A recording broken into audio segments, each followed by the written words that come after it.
Mau lagi dengan saya, hari ini kita akan bahas tentang bagaimana mengembangkan daya saing ekonomi kreatif. Secara konsep, penentu daya saing ekonomi kreatif itu dipengaruhi oleh banyak sisi. Tentu dalam konsep paling dasar sangat dipengaruhi dari sisi supply dan dari demand. Ketika ada supply kreatif memunculkan demand, sisi demand yang besar memunculkan supply ekonomi kreatif. Semua ini didukung oleh faktor budaya, faktor sosial, regulasi, dan pengakuan atas ekonomi kelembagaannya itu sendiri. Maka terbangun yang namanya rantai nilai ekonomi kreatif.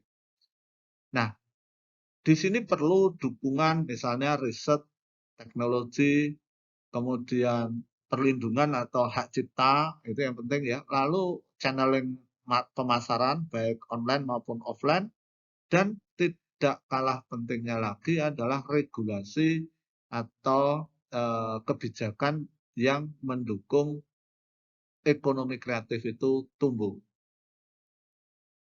Satu industri, daya saing satu bisnis itu sangat ditentukan oleh keunggulan bersaing, yakni mutu, keanekaragaman, dan keefisiensi dari produksi, lalu kontribusi baik dalam penyerapan tenaga kerja, kontribusi terhadap eh, pendapatan negara atau daerah, lalu ekspor, ikut pengentasan kemiskinan, lalu sustainability. Sustainability juga menjadi indikator daya saing.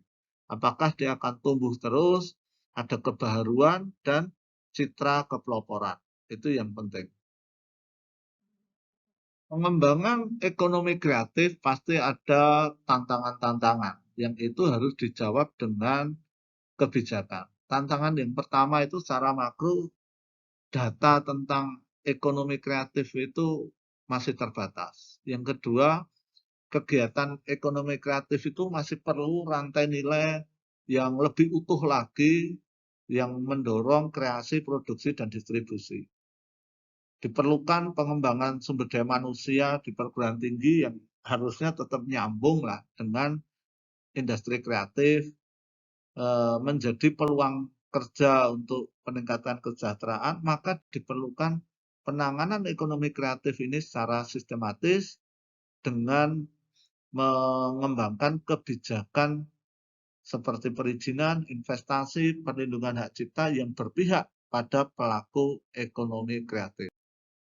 Kebijakan pengembangan daya saing ekonomi kreatif itu ya ketika satu menciptakan iklim yang mendorong kreativitas.